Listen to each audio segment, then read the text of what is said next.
বুঝতে পেরেছো? জি স্যার, আচ্ছা, রেকর্ডিং ঠিক আছে। শুরু করেছি। আচ্ছা, রেকর্ড করে রাখো, রেকর্ড করে আমাদের এই গ্রুপে শুধু দিয়ে দিবে। এটা 24 ঘন্টা থাকবে, অথবা আমি তারপরে ডিলিট করে দেবো। ওটা কি ওকে 24 স্যার। ঘন্টা পরে হবে রেকর্ডটা? 24 মানে স্যার 40 মিনিট পর্যন্ত আমি রেকর্ড করতে পারবো, পরে আর পারবো না। আর ফেসবুকে তো সারা বছর থাকতেই পারবে, যদি আপনি ডিলিট করে দেন তাহলে আর থাকবে না। শুধু গ্রুপে দেবে, শুধু আমাদের গ্রুপে, অন্য কোথাও না। জি স্যার, গ্রুপেই দিব অন্য আমি। কোথাও, অন্য কোথাও দিতে যাবে না আবার। Okay sir. ওকে, জি স্যার। লেখো তড়িৎ রসায়ন।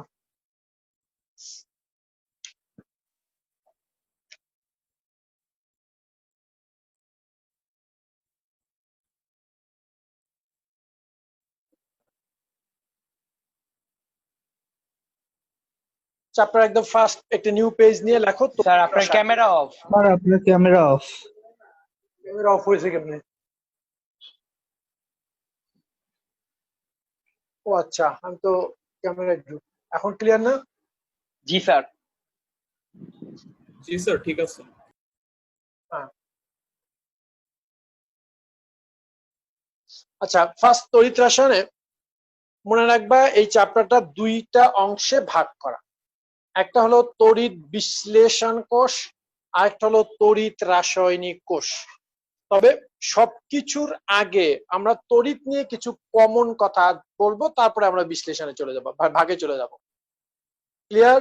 দুইটা ভাগে ভাগ করা, একটা হচ্ছে তড়িৎ বিশ্লেষণ কোষ, আর একটা হলো তড়িৎ রাসায়নিক কোষ। তড়িৎ বিশ্লেষণ কোষের মধ্যে হলো আমরা বাইরে থেকে বিদ্যুৎ দিয়ে একটা পদার্থকে বিশ্লেষিত করব, সেটা হলো তড়িৎ বিশ্লেষণ কোষ। আর তড়িৎ রাসায়নিক কোষ হলো যে আমরা একটা রাসায়নিক বিক্রিয়া ঘটিয়ে বিদ্যুৎ উৎপন্ন করব, জাস্ট রিভার্স। তড়িৎ রাসায়নিক কোষ আর তড়িৎ বিশ্লেষণ একটা অপরটার বিপরীত। আচ্ছা, প্রথম কথা হলো যে এই যে তড়িৎ, বিদ্যুৎ, বিদ্যুৎকে প্রবাহিত করার জন্য কিছু পদার্থ দরকার, যার ভিতর থেকে বিদ্যুৎ প্রবাহিত হয়। এই জন্য আমাদের চ্যাপ্টার শুরুতে যেটা দেওয়া আছে তড়িৎ পরিবাহী, যার ভিতর থেকে বিদ্যুৎ প্রবাহিত হয়। এখন পরিবহন ক্ষমতার উপর ভিত্তি করে পদার্থকে 3 ভাগে ভাগ করা হয়। ফার্স্ট চ্যাপ্টার শুরুতেই লেখো, তড়িৎ পরিবহন ক্ষমতার উপর ভিত্তি করে পদার্থকে 3 ভাগে ভাগ করা হয়। তড়িৎ পরিবহন ক্ষমতার উপর ভিত্তি করে পদার্থকে 3 ভাগে ভাগ করা হয়।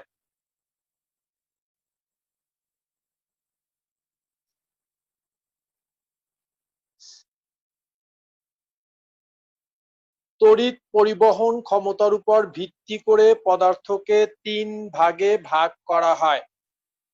এক, সুপরিবাহী,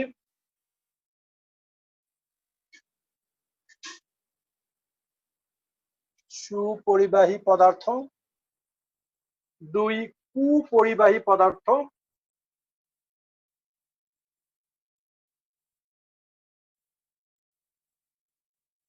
আর 3, অপরিবাহী পদার্থ।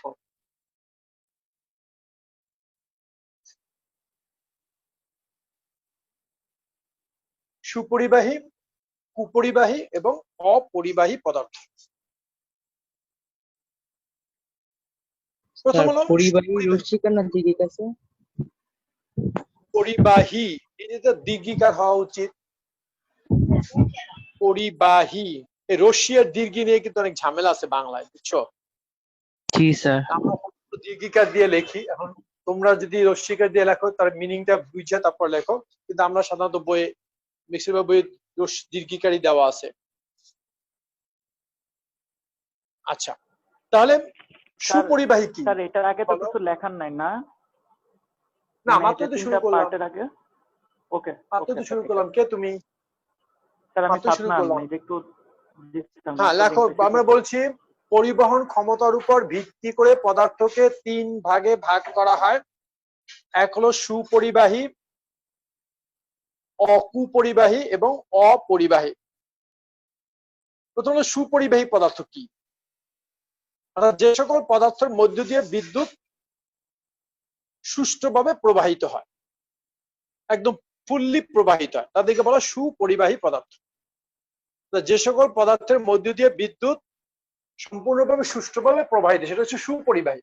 আর কুপরিবাহী পদার্থ, যে সকল পদার্থের মধ্য দিয়ে বিদ্যুৎ অল্প পরিমাণে প্রবাহিত হয়, সেটা হচ্ছে কুপরিবাহী।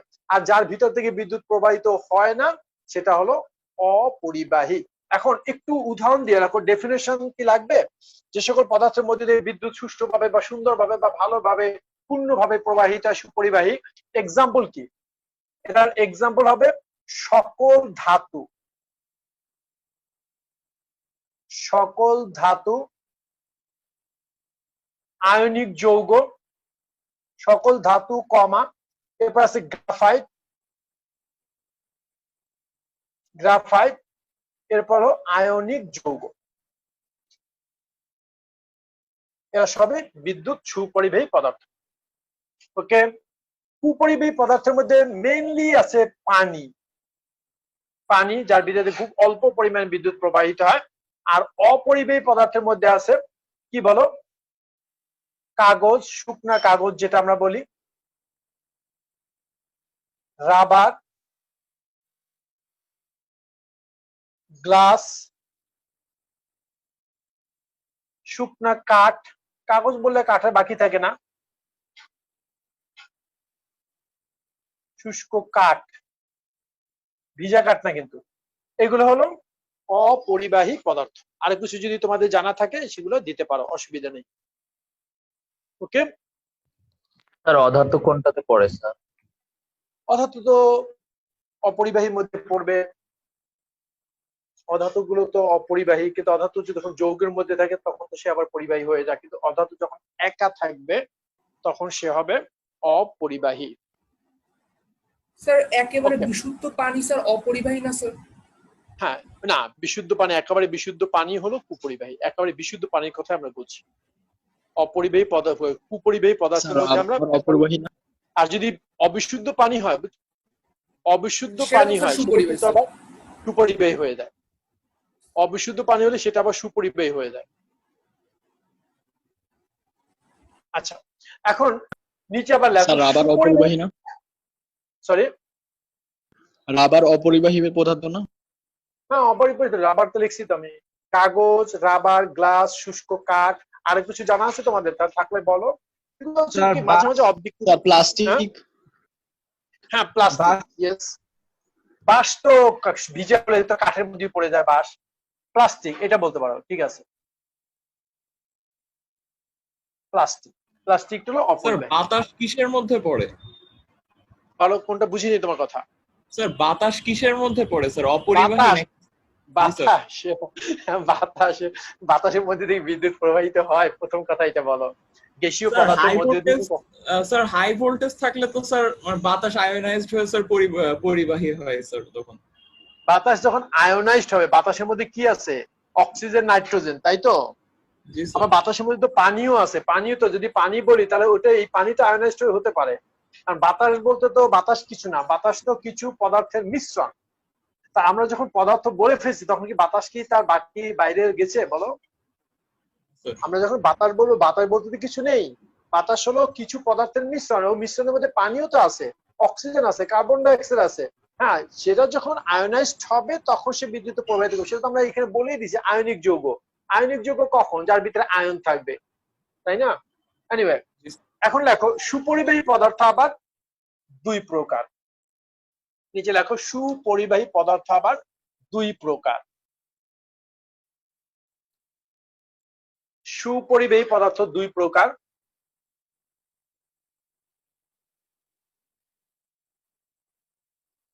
এক, ইলেকট্রনীয় পরিবাহী বা তড়িৎ অবিশ্লেষ্য পরিবাহী।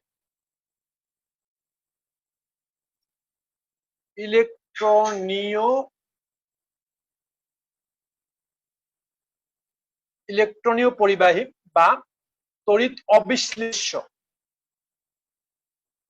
তড়িৎ অবিশ্লেষ্য পরিবাহী।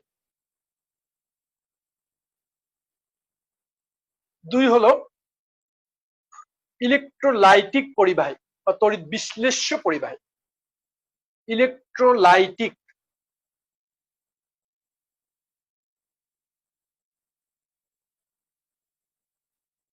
ইলেকট্রোলাইটিক পরিবাহী বা তড়িৎ বিশ্লেষ্য পরিবাহী।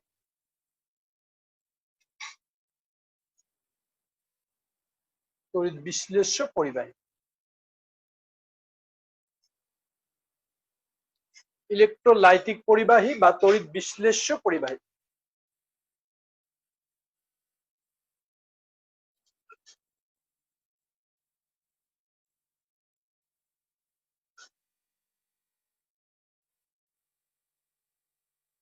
আচ্ছা, এখন ইলেকট্রনীয় পরিবাহী কি এবং এক্সাম্পল। ইলেকট্রনীয় পরিবাহী কি?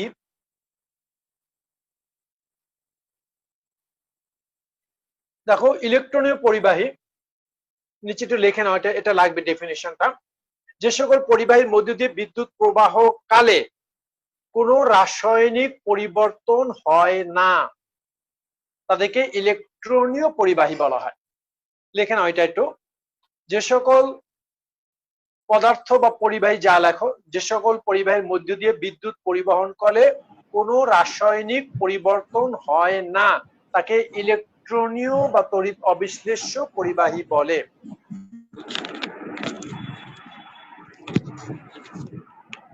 লিখে নাও, যে সকল পরিবাহীর মধ্য দিয়ে বা যে সকল পদার্থের মধ্য দিয়ে, দুইটাই রাইট, বিদ্যুৎ পরিবহন কালে কোনো রাসায়নিক পরিবর্তন হয় না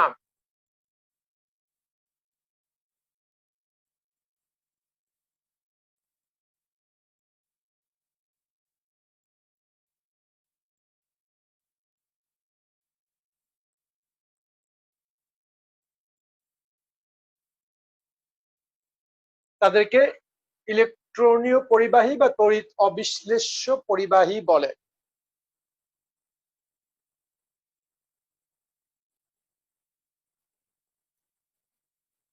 এক্সাম্পল বলো অভিষেক। Sir graphite.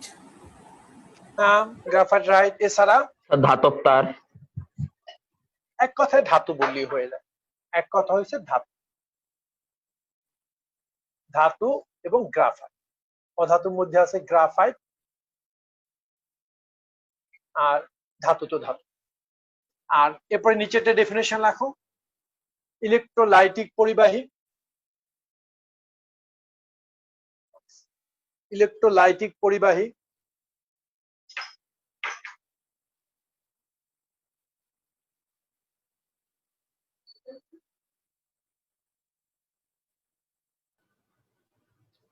যে সকল পরিবাহীর মধ্য দিয়ে বিদ্যুৎ পরিবহনকালে রাসায়নিক পরিবর্তন ঘটে তাদেরকে ইলেকট্রোলাইটিক পরিবাহী বা তড়িৎ বিশ্লেষ্য পরিবাহী বলে।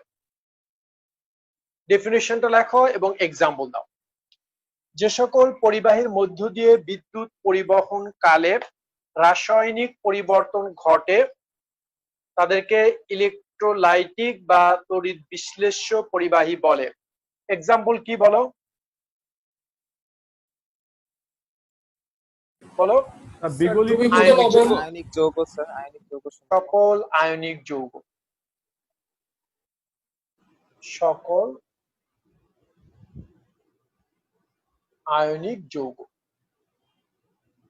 তীব্র অ্যাসিড। তীব্র অ্যাসিড, তীব্র ক্ষার। ব্যাস। যদি এটা আয়নিক যৌগের মধ্যেই পড়ে, তীব্র অ্যাসিড, তীব্র ক্ষার, এটা আয়নিক যৌগের মধ্যেই পড়ে। আয়নিক যৌগ বললে আর কিছু বাকি থাকে না। তারপরেও স্পেশালি আয়নিক যৌগ বলতে আমরা সাধারণত লবণকে বেশিরভাগ ক্ষেত্রে মিন করি।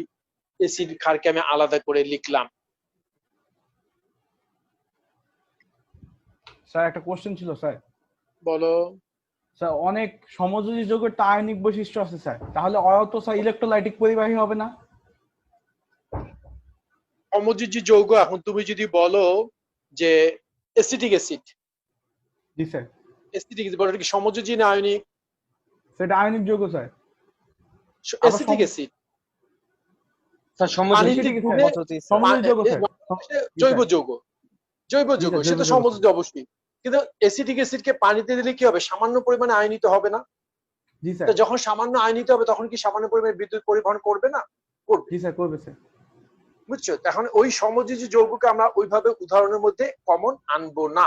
আমি এটা এই জন্য আমি আরেকটা ভাগ করতেছি। এরপর লেখো তড়িৎ বিশ্লেষ্য পরিবাহী আবার তীব্রতার উপর ভিত্তি করে তড়িৎ বিশ্লেষ্য পরিবাহী আবার দুই প্রকার।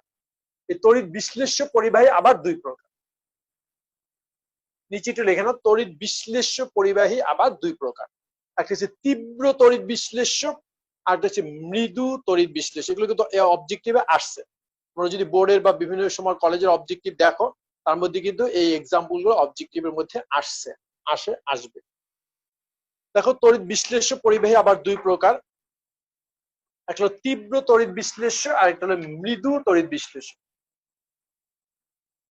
তীব্র তড়িৎ বিশ্লেষ্য, সেটা কিসের এই ভাগটা বললেন? এইটা তড়িৎ বিশ্লেষ্য পরিবাহী আবার দুই প্রকার। তড়িৎ বিশ্লেষ্য পরিবাহী আবার দুই প্রকার। এইটা আবার দুই প্রকার। এক, নিচে লেখো, তোমরা নিচে লেখো তীব্র তড়িৎ বিশ্লেষ্য, আর দুই হলো মৃদু তড়িৎ বিশ্লেষ্য। মৃদু তড়িৎ বিশ্লেষ্য এক্সাম্পল বলো। ওই যে ওর এক্সাম্পল একচুয়ালি এখন আসবো। ওই যে সম্মত আয়মান জি বলেছিল একটু আগে, যে সমযোজী যৌগের মধ্যে কিছু সমযোজী যৌগ আছে সেটা সামান্য পরিমাণে আয়নিত হয়, সেক্ষেত্রে তার হবে দুর্বল তড়িৎ বিশ্লেষ্য। তাহলে তীব্র তড়িৎ বিশ্লেষ্য হলো, বলো কোনগুলো? এক কথা যদি আয়নিক যৌগ বলি, ওই তীব্র অ্যাসিড যা বলেছিলাম। আর দুর্বল তড়িৎ বিশ্লেষণের মধ্যে আছে দুর্বল acid, carbonic acid, ethanoic acid, ammonium hydroxide. এটা হলো দুর্বল তড়িৎ বিশ্লেষ্য। আর এটা তো আর লেখার অপেক্ষা রাখে না। সকল আয়নিক যৌগ না, তীব্র অ্যাসিড, তীব্র ক্ষার, যেটা একটু আগে অ্যাকচুয়ালি যেটা লিখেছিলাম, সকল আয়নিক যৌগ,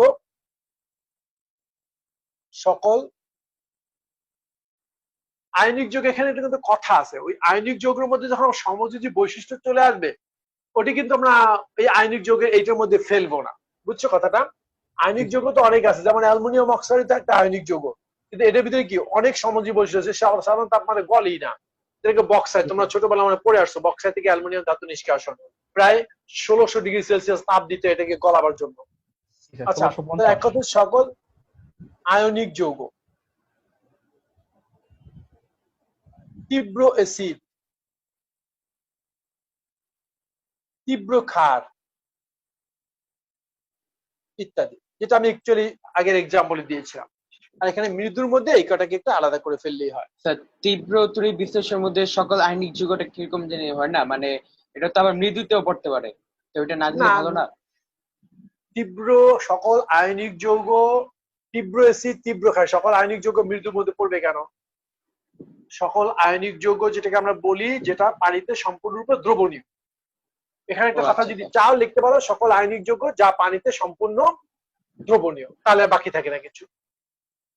সকল আয়নিক যৌগ যা পানিতে সম্পূর্ণ দ্রবণীয়। ব্যাস, এখন আসো তড়িৎ বিশ্লেষ্য, তড়িৎ অবিশ্লেষ্য পরিবাহীর মধ্যে পার্থক্য। এটা ইম্পর্টেন্ট কোশ্চেন, এটা ছোট প্রশ্ন আসে। তড়িৎ বিশ্লেষ্য ও তড়িৎ অবিশ্লেষ্য পরিবাহীর মধ্যে পার্থক্য। তড়িৎ বিশ্লেষ্য ও তড়িৎ অবিশ্লেষ্য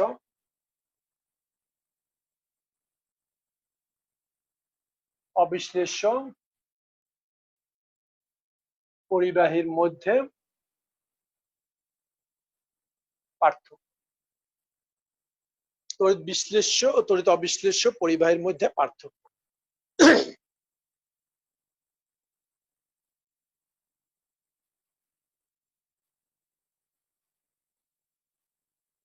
আচ্ছা, পার্থক্যটা আমরা ডেফিনিশন তো one of the point of ডিফাইন্ডের জন্য ডেফিনিশনটা একটা পয়েন্ট হবে। আচ্ছা, এর ছাড়া, ডেফিনিশন ছাড়া আর কোনো পয়েন্ট কি তোমাদের কাছে আছে? তড়িৎ বিশ্লেষ্য, তড়িৎ অবিশ্লেষ্য পরিবাহীর মধ্যে পার্থক্য করার জন্য ডেফিনিশন ছাড়া আর কোনো পয়েন্ট কি তোমাদের কাছে আছে?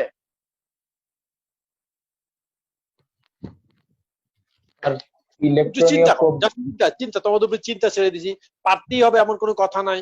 জাস্ট তোমাদের চিন্তাটা একটু শেয়ার করো। তোমাদের উপরে একটা এইটি ক্রিয়েটিভিটি, একটা কিছু তোমাদের উপরে ছেড়ে দেওয়া হবে, তুমি ওইটা নিয়ে চিন্তা করে কিছু লিখতে হবে। This is the creativity.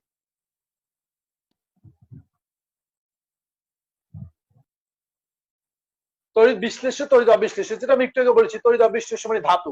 ওইভাবে চিন্তা করো, তড়িৎ অবিশ্লেষ্য মানে ধাতু। একবারে সহজ করে, যদি তোমার মনে না থাকে কিছু, তাহলে এই দুটোকে তুমি কম্পেয়ার করবে, সোডিয়াম আর সোডিয়াম ক্লোরাইড। ব্যাস, এখান থেকে তুমি পার্থক্য করতে পারবে।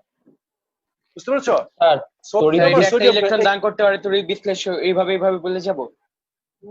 না, এভাবে না। তোমার তো পার্থক্য বলতে তড়িৎ বিশ্লেষ্য পদার্থ, এইটার মধ্যে ডিফারেন্সটা কোথায়? একটা লবণ আর একটা ধাতু। বিশ্লেষ্য স্যার ইলেকট্রন চার্জিত একটা চার্জিত আর একটা স্যার নিষ্ক্রিয়।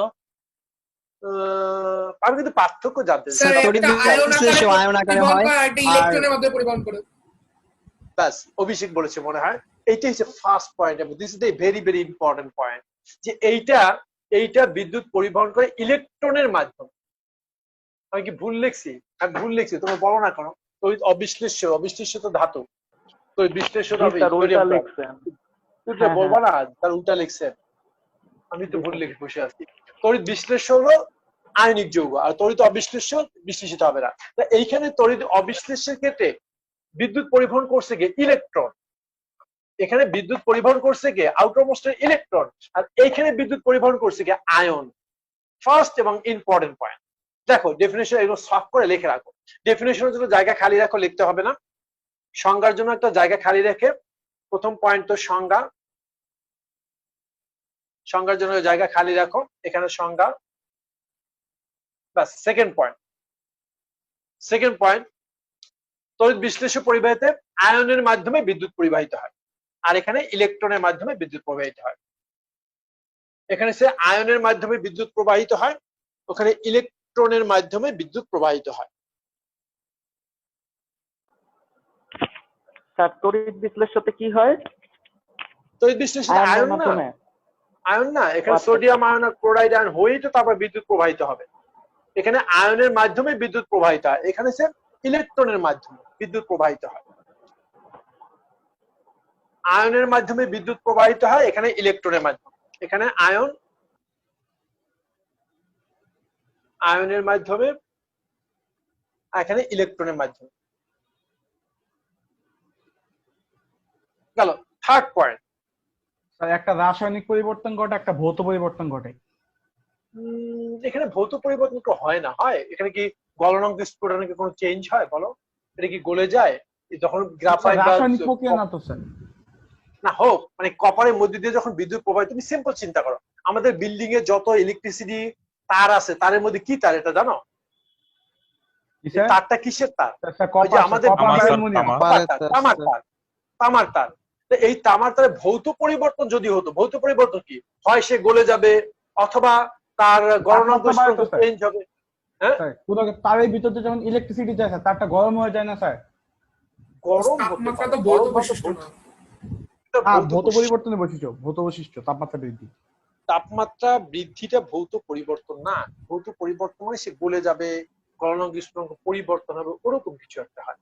তাপমাত্রা বাড়তেই পারে, ওটা পরিবর্তন না। আচ্ছা, আর কিছু একটু চিন্তা করো, আর কিছু চিন্তা করো। আচ্ছা, আমি একটা অপশন, পরিবর্তন হয়, রাসায়নিক পরিবর্তন হয়। এটা তো ডেফিনিশনই লিখলো না, সংজ্ঞা যখন লিখবো তখন বলবো না যে রাসায়নিক পরিবর্তন হচ্ছে সংজ্ঞা। আচ্ছা, একটু বলো তো এই দুটোর মধ্যে কোনটার মধ্যে দ্রুত বিদ্যুৎ প্রবাহিত হয়?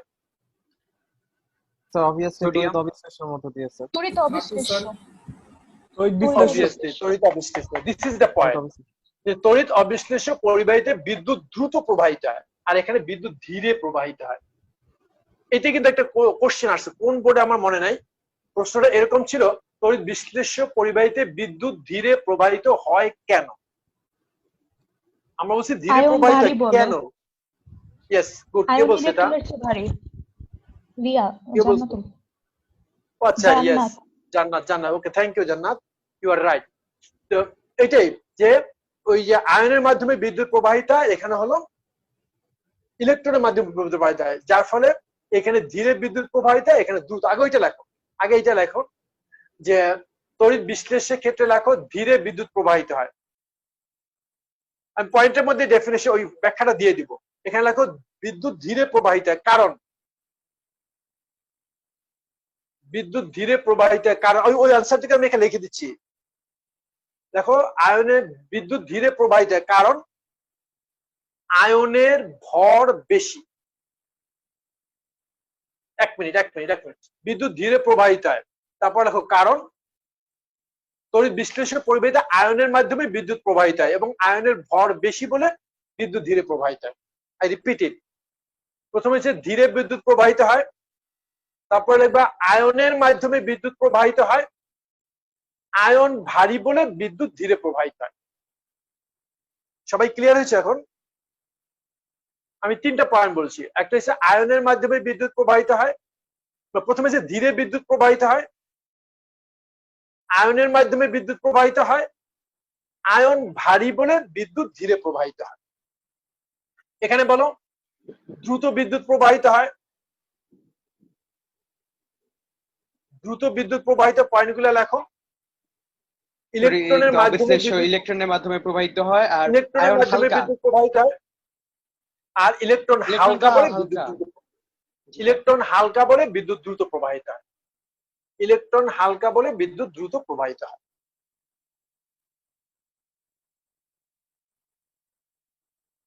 Okay, last point 4 number.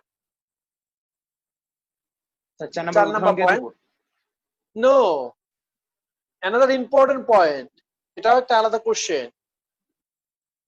তাপমাত্রা বৃদ্ধিতে তড়িৎ বিশ্লেষণের ক্ষেত্রে বিদ্যুৎ পরিবহন ক্ষমতা বৃদ্ধি পায় কেন? উত্তর তোমরা দিবে। আর এখানে তাপমাত্রা বৃদ্ধিতে তড়িৎ অবিশ্লেষ্য পরিবাহীর ক্ষেত্রে বিদ্যুৎ পরিবহন ধীরে ঘটে। এখানে দেখো বৃদ্ধি পায় দেখি, রোদ তা বৃদ্ধি পায় আয়নের গতি বৃদ্ধি আয়নের গতিশক্তি বৃদ্ধি পায়। ইয়েস, আর ওইটায় স্যার, রোদ স্যার, এখানে বাইরে তো যায় স্যার। অনেকগুলো রোদ Yes, স্যার, রোদের পরিমাণ রেজিস্ট্যান্স বৃদ্ধি পায়, রোধ বৃদ্ধি পায়। যখন রেজিস্ট্যান্স মানে কি, বাধা বৃদ্ধি পায়, বাধার কারণে বিদ্যুৎ ধীরে প্রবাহিত হয়, এখানে রেজিস্ট্যান্স বেড়ে পায়, রোধ বেড়ে যায়। Fine, very good. এটা লেখো, এখানে লেখো তাপমাত্রা বৃদ্ধিতে তড়িৎ বিশ্লেষক ক্ষেত্রে বিদ্যুৎ পরিবহন বৃদ্ধি পায়। তাপমাত্রা বৃদ্ধিতে তড়িৎ বিশ্লেষের ক্ষেত্রে বিদ্যুৎ পরিবহন ক্ষমতা বৃদ্ধি পায়। এটাও লিখে রাখতে পারো, কষ্টটাও লিখে রাখতে পারো, উত্তরটা হয়ে যাবে। কারণ তাপমাত্রা বাড়লে আয়নের গতিশক্তি বৃদ্ধি পায়, কারণ তাপমাত্রা বাড়ালে আয়নের গতিশক্তি বৃদ্ধি পায়।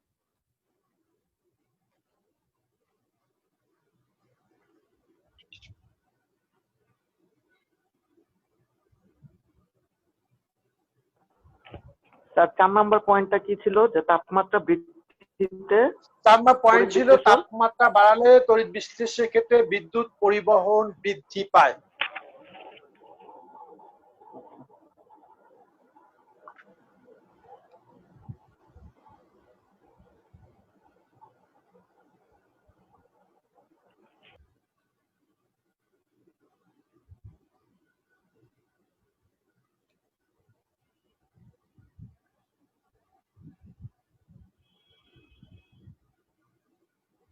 একটু আরেকবার বলবেন? তাপমাত্রা বৃদ্ধিতে, এই পয়েন্ট এই ঘরে লেখো, তাপমাত্রা বৃদ্ধিতে বিদ্যুৎ পরিবহন বৃদ্ধি পায়। এই পয়েন্টের মধ্যে লেখো, তাপমাত্রা বৃদ্ধিতে বিদ্যুৎ পরিবহন বৃদ্ধি পায়, কারণ তাপমাত্রা বাড়লে আয়নের গতিশক্তি বৃদ্ধি পায়। ক্লিয়ার? আর এখানে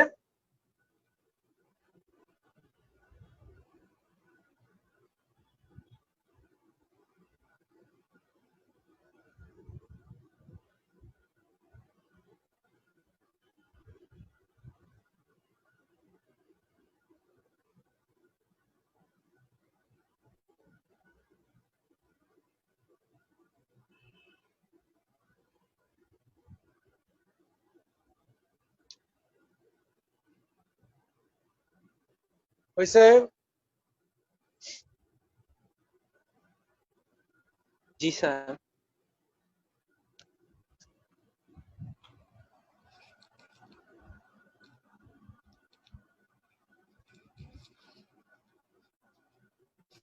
আমাদের সিলেবাস পার্টের মধ্যে একটা আছে বিদ্যুৎ পরিবাহিত। বিদ্যুৎ পরিবাহিত আমরা অলরেডি বলেছি, বিদ্যুৎ পরিবাহিত কিসের উপর নির্ভর করে? তাপমাত্রার উপরে, দ্রবণের ঘনমাত্রার উপরে, তারপর পদার্থের অবস্থার উপরে, বিভিন্ন অবস্থার উপর বিদ্যুৎ পরিবহন ক্ষমতা নির্ভর করে। ওকে, আমরা মেইনলি চলে যাব তড়িৎ বিশ্লেষণের মূল নীতি। তার আগে আমাদের একটু কথা আছে যে তড়িৎ বিশ্লেষণ, এখন কিন্তু আমরা ওইখানে চলে যাব, তড়িৎ বিশ্লেষণ কোষ এবং তড়িৎ রাসায়নিক কোষ। আমরা এইটুকু ছিল কমন, এটাই ছিল আমাদের জন্য কমন, তো দুইটার জন্যই। এখন আমরা চলে যাব দুইটা ভাগ আমাদের এখানে এই পার্টের মধ্যে, যে দুইটা ভাগ, একটা হচ্ছে তড়িৎ বিশ্লেষণ কোষ আর একটা হচ্ছে তড়িৎ রাসায়নিক কোষ। আমরা শুরুতেই যাব তড়িৎ বিশ্লেষণ কোষ।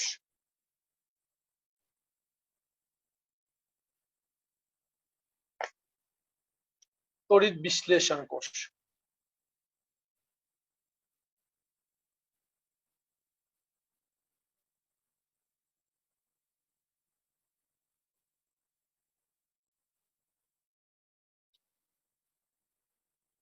তড়িৎ বিশ্লেষণ কোষ ডেফিনিশনটা কি হবে বলতো?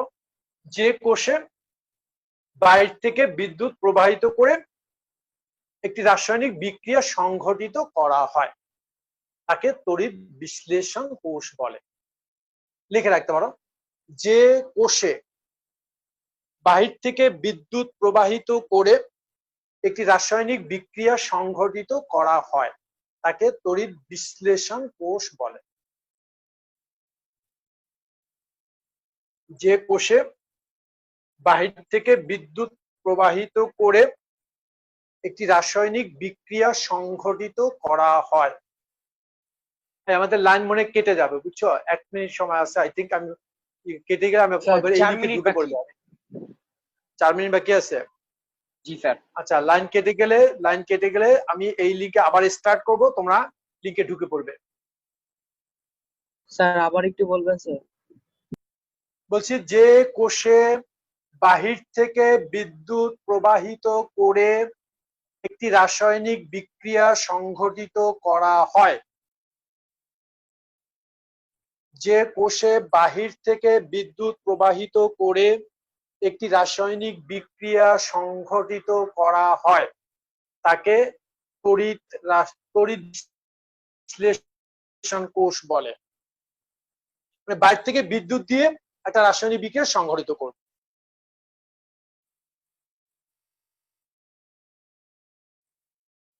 বাইরে থেকে বিদ্যুৎ দিয়ে একটা রাসায়নিক বিক্রিয়া সংঘটিত করব, সেটা হচ্ছে তড়িৎ বিশ্লেষণ কোষ। তড়িৎ দ্বারা পদার্থকে বিশ্লেষিত করা, তড়িৎ দ্বারা পদার্থকে বিশ্লেষিত করা। ক্লিয়ার? এখন এই যে আমরা বলেছি একটা তড়িৎ বিশ্লেষণ কোষ আর একটা তড়িৎ রাসায়নিক কোষ, তড়িৎ রাসায়নিক কোষ আর তড়িৎ বিশ্লেষণ কোষ অবশ্যই গঠন প্রণালী ভিন্ন হবে। এখন তড়িৎ বিশ্লেষণ কোষের গঠনটা কি লাগবে? গঠন বলতে আমার কি কি যন্ত্রপাতি লাগবে, এর ভিতরে কিভাবে বিদ্যুৎ প্রবাহিত হবে। বলো কি কি যন্ত্রপাতি লাগবে? প্রথমে লাগবে আমার একটা পাত্র, এটা তোমরা ড্র করো না, একটু পরে করবে, একটু দেখো। একটা পাত্র লাগবে, এরপরে এই পাত্রের মধ্যে যে পদার্থকে আমি বিশ্লেষিত করবো সেই পদার্থটা লাগবে। এখন একটা কথা আছে, এই পদার্থটাকে আমরা দুইটা অবস্থা নিতে পারি, গলিত অবস্থা নিতে পারি, দ্রবীভূত অবস্থা নিতে পারি। এখন এর মধ্যে যে বিদ্যুৎ প্রবাহিত করব, এই বিদ্যুৎ প্রবাহিত করার জন্য আমার দুইটা দণ্ড দরকার, দুইটা তড়িৎ দ্বার দরকার। এর জন্য দুইটা তড়িৎ দ্বার দরকার, একই পাত্রের মধ্যে দুইটা তড়িৎ দ্বার থাকবে। এখন বাইরে থেকে বিদ্যুৎ প্রবাহিত করার জন্য হয় তুমি ব্যাটারি দিবা অথবা বিদ্যুৎ। তুমি বিদ্যুৎ যেভাবে উৎস তুমি যা করো, এখান থেকে আমি আনে এখানে একটা ব্যাটারি সেট করবা, ব্যাটারি সেট করে ব্যাটারির মাধ্যমে আমার এখানে বিদ্যুৎ চলে আসবে। ওকে, তাহলে আমার কি কি লাগতেছে? একটা পাত্র, একটা তড়িৎ বিশ্লেষ্য পদার্থ, দুইটা তড়িৎ দ্বার। এখন এই যে দুইটা তড়িৎ দ্বার, এই দুইটা তড়িৎ দ্বারের আলাদা নাম আছে। একটাকে বলে অ্যানোড, আমি ওইটা একটু বুঝে তারপর আমি বিশ্লেষণে যাব। এই দুইটা তড়িৎ দ্বারের একটা নাম হলো অ্যানোড আর একটা হলো cathode. So which on anode, what is anode, what is anode and what is cathode? Anode এবং ক্যাথোডটা কি? অ্যানোডে জারণ ঘটে। আয়মান বলছে অবশ্যই। অ্যানোড হলো কি? যেখানে জারণ এখন, হ্যাঁ ঠিক আছে, কিন্তু এখানে দেখো অ্যানোড কিন্তু এটাকে এর মধ্যে কি একটা হবে নেগেটিভ, একটা হবে কি পজিটিভ। স্বাভাবিক কারণে একটা নেগেটিভ একটা পজিটিভ, আর নেগেটিভ এটা এই পদার্থ তো দুইটা, একটা পজিটিভ একটা নেগেটিভ। তো স্বাভাবিক কারণে পজিটিভ নেগেটিভের দিকে যাবে আর নেগেটিভ পজিটিভের দিকে আসবে, এটা তো কমন নেচার, তাই না? এখন এইখানে তড়িৎ বিশ্লেষণ কোষে আমরা ডেফিনেশন দিব, তার আগে একটা সংজ্ঞা একটু মনে রাখো, যে ক্যাটায়ন, পজিটিভ ক্যাটায়ন, এটা তো তোমরা জানো। পজিটিভ কি? ক্যাটায়ন, আর নেগেটিভ কি? Anion. Positive cation, negative anion, এটা সবাই জানি। ক্যাটায়ন যে তড়িৎ দ্বারে যায় সেটাকে বলি আমরা ক্যাথোড।